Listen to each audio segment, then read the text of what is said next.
Alright guys, this is my first YouTube debut here. Knocking out my cardio for the day. Stairmaster is your friend. Hey, my name's Justin Carp.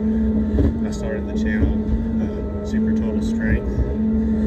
I've always been really into lifting, more specifically powerlifting, but I enjoy all the barbell sports, to include Olympic lifting.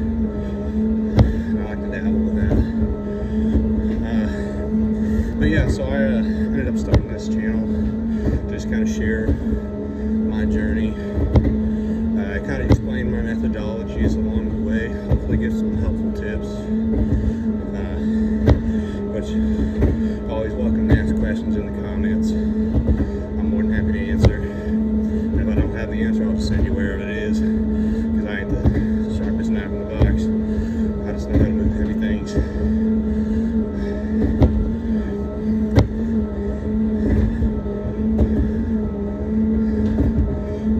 It's going to be a little awkward. First time in front of the camera.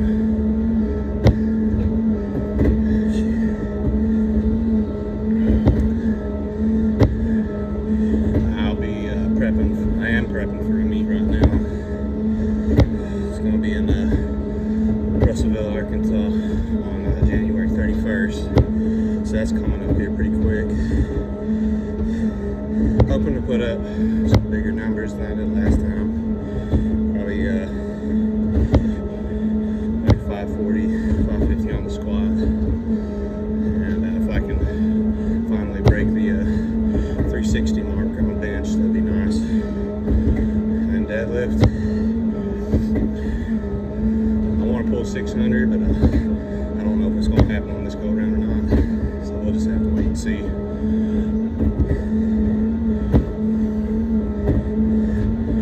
So my goal numbers right now,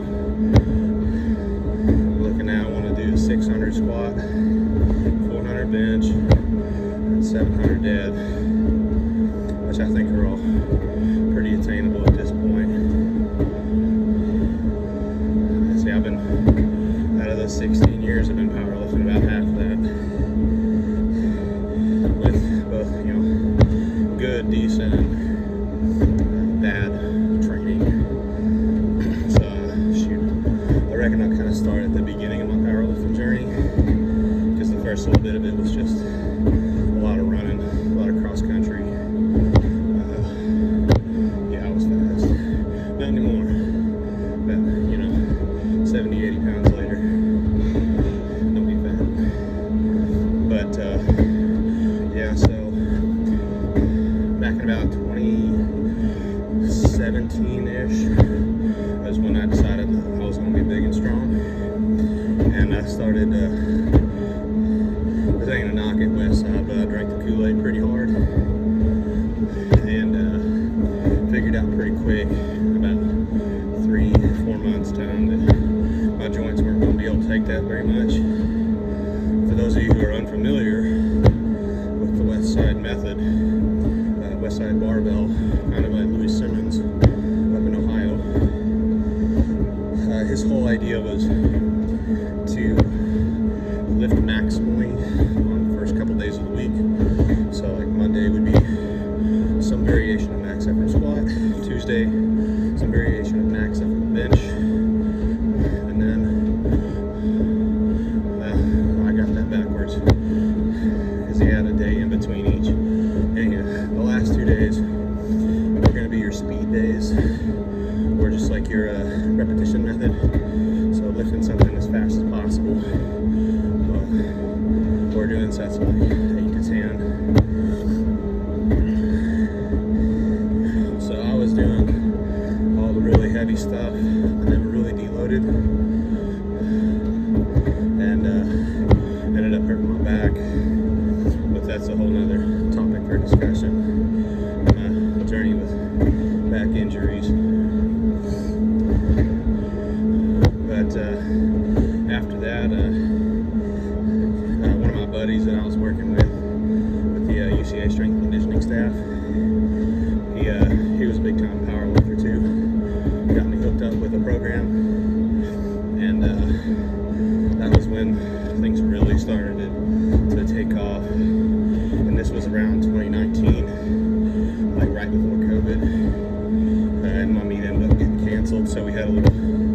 max out session in this gym, which was unfortunate. I was looking forward to real meat, but I ended up sucking anyways. Believe it or not, as a power lifter, you need to be in decent shape, because whenever you're continuously doing, really heavy or max effort attempts, it'll gas you really quick. And I learned in pretty short order that if I get like an RPE 10 on the squat for a single, I can pretty much kiss the rest of my session goodbye. So doing your cardio is actually pretty important, especially if you don't want to diet and early use cardiac arrest, super heavyweight.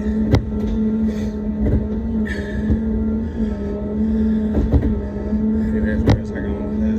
Shit.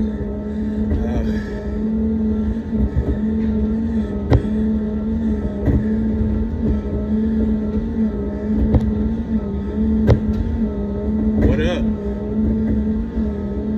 The fun stuff? Yeah.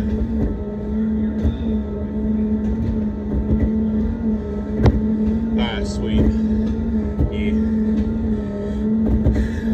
Work stuff. Actually, where were we? Oh, yeah, so that first meet ended up getting canceled, and everything kind of slowed down from there. Got really out of shape around 2020, as did a lot of people. No surprise there. Then I started getting back pretty hot and heavy into it after that. Started training triphasic. For those who are not familiar with that, that was developed by what's his name up in Minnesota, Cal Dietz is a head strength and conditioning coach up there. I'm not sure if he is anymore, I don't know. But the whole idea with that, and I got ridiculously strong doing that. I'll have to go back and find the video of me doing it was like 420, 430 something, single leg split squat for the triples. That was probably the freakiest thing I've ever done. But yeah, so your first 2 weeks are focused on the eccentric portion of the lift. So you're going super maximal, so you're going to be at about 110%. And you're just focusing on the lowering. Ideally, you've got a couple spotters that are going to be able to help you up out of the bottom. Or if you're fancy and you got some weight releasers, but yeah, it's kind of hard to do multiple repetitions at a time because you got to reset again, unless you've got somebody on your left and right to help reset for you.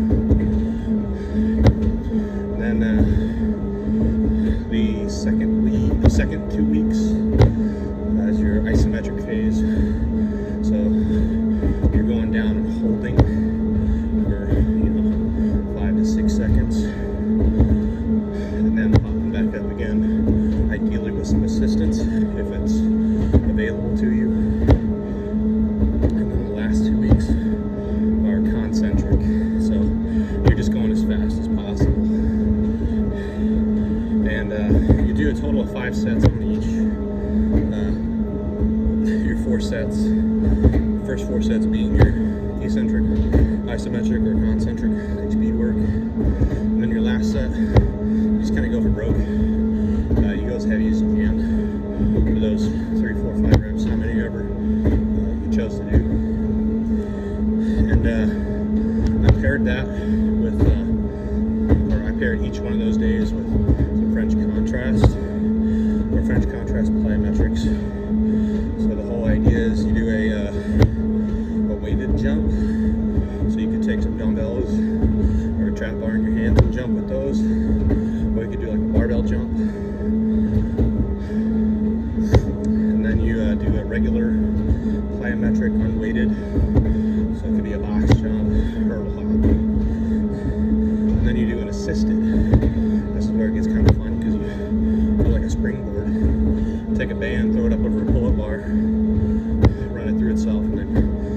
end of the band kind of high up, pull it down to your chest, and then just do like rapid rebounds. At some point I can drum up some videos and show you all that kind of stuff. But that's probably the most athletic I think I've ever felt in a long time. And I kind of hope to get back to that a little bit. You know, I want to focus on powerlifting, but I also don't just want to be a one-trick pony. So we'll see. I think this next little off-season break, I got about 7 weeks before I go back into a 6-week peak for another meet in Oklahoma. I think I'm gonna sprinkle in some plyometric work, just real basic rudimentary stuff, hops, depth jumps, jump drops, and you'll see all that stuff. I gotta get me a little kickstand for my phone so I can record my training sessions, so y'all can see what I'm talking about. But we'll get there eventually. Let's see. The rest is getting a little foggy. Having to remember back that far. There for about a year. I think it was 2021. Touched pretty hard on the lifts. I was just doing a lot of singles with lightweight and just focusing on form. It's another pro tip, you know, if you don't have a coach and you're not like super kinesthetically aware, video yourself at a profile, and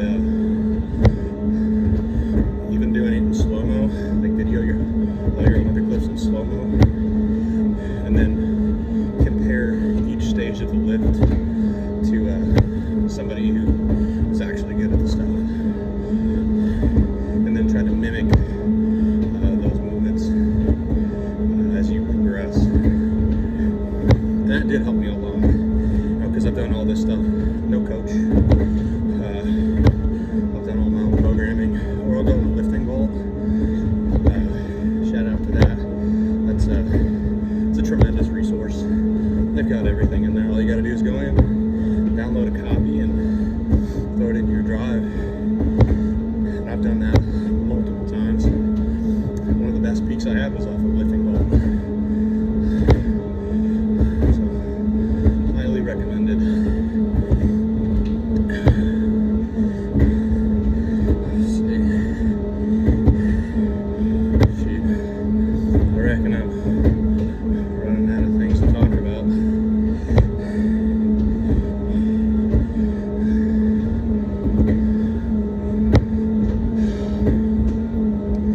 This is nice. Something to pass the time with. Something as monotonous as doing your cardio, which I'm going to have to do quite a bit more of here in the near future. Try to drop 30 or 40 pounds. I need that to be a slow burn because I don't want to lose just a whole lot of strength. And for those of you who don't know, in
camera. It's a little odd, a little awkward. You know, if y'all got things that you want me to talk about, just drop them in the comments, and I'll do my research. Unless I already know it, I'll just slap something out there real quick.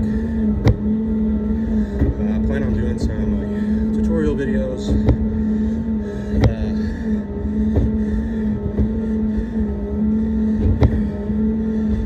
Tutorials, training montages. I'll probably end up live streaming my meets.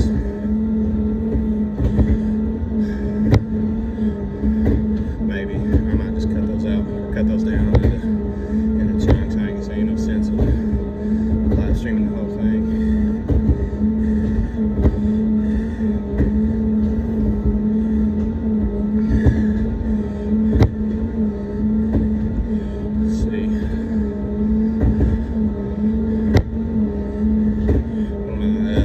Biggest hurdles as of late has been tendonitis in my elbows, more specifically, a little bit in the shoulders.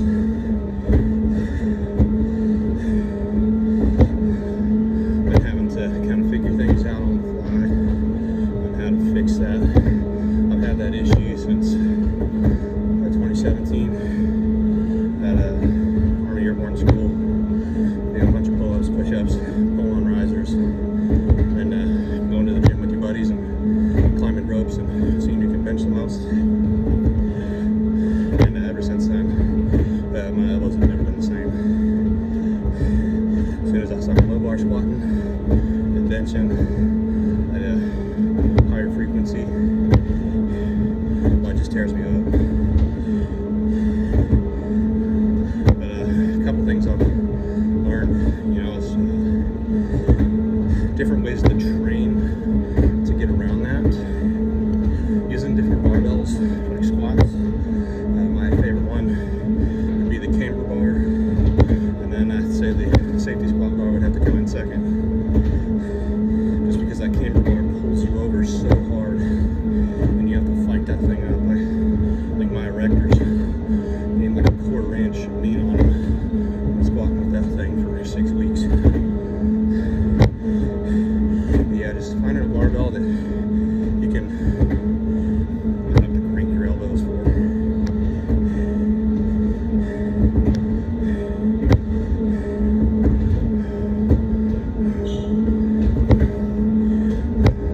Then exercise positioning, or where you place your exercises in a single training session or on any given day is also really beneficial as well. So if you know that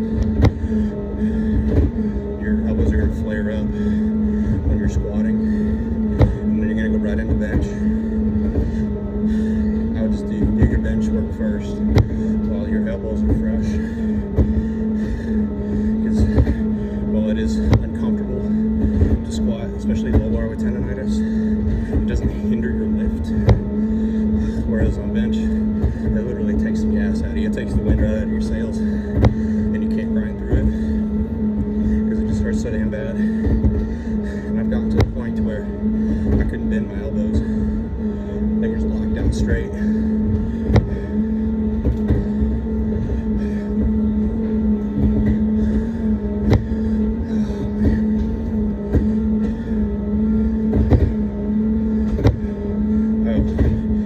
So another thing, a couple other little tips: get some elbow sleeves. You know, they don't have to be super expensive, nothing crazy tight either, just enough to keep the blood to keep your elbows warm. With a little bit of heat really helps a lot, and blood flow. So that's one thing I've discovered recently, is between bench sets I'll end up grabbing a pair of 15 or 20 pound dumbbells, and I'll just do like 20 or 30 curls in between each set, and it's nothing crazy hard. I just get a pump, and I can feel that blood just rushing into my elbows. And if I have a band, I'll take a band and do band and tricep pushdowns and just force the shit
different program this time to try to see, lowering the volume just a little bit will help me be able to sustain my training without getting,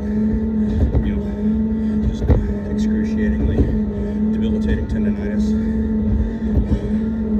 But I will admit the volume makes a big difference.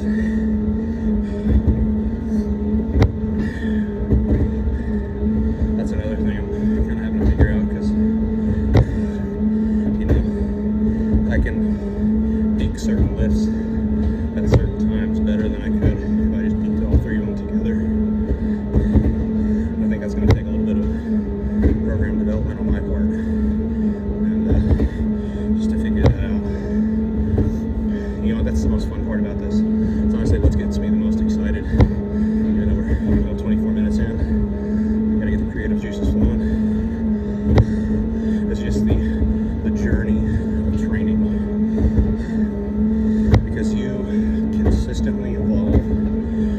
You run into roadblocks, you get injuries, and honestly, to be honest, any athlete is competing injured. I'd say 9 times out of 10 they got something wrong with them, some kind of overuse injury. But being smart about your training and then adapting around that injury. I think obviously my elbows are the biggest one that I've had to train around, so I have longer off seasons and I'll do shorter peaks. So in those off seasons I can focus more on different variations of bench, a lot more overhead press, which surprisingly doesn't bother my elbows, at least not to the degree that a flat bench does. Rule me that one. And I'll do a lot of safety bar squats. I definitely need to start doing my front squats again. Why? Just because I feel like I should. It's kind of left me with a guilty conscience of slacking.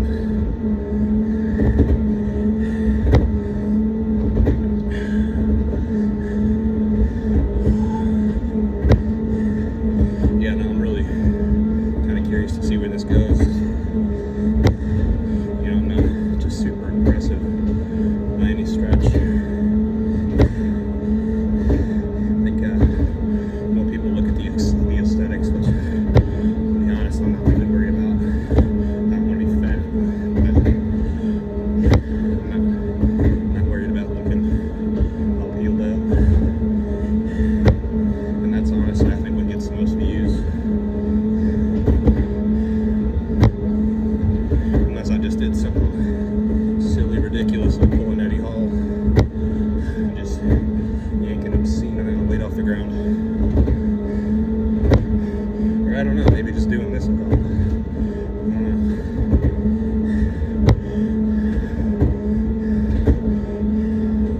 My long-term goal is to open my own gym. I've got a lot of ideas for it.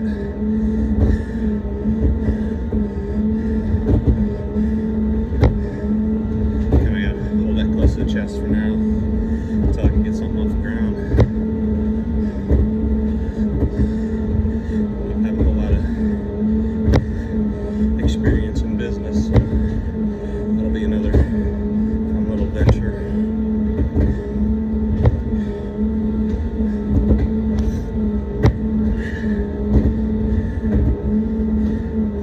I think that's going to be more of a retirement gig for me.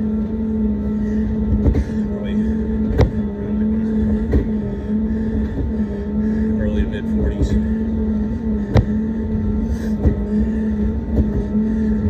So when you got kiddos in the house and you got a family to take care of, you got your day job, it's a lot of time. A lot of time you got to dedicate to that. Very family oriented. You're not going to see me posting just a whole lot on weekends. Weekends are for the kids.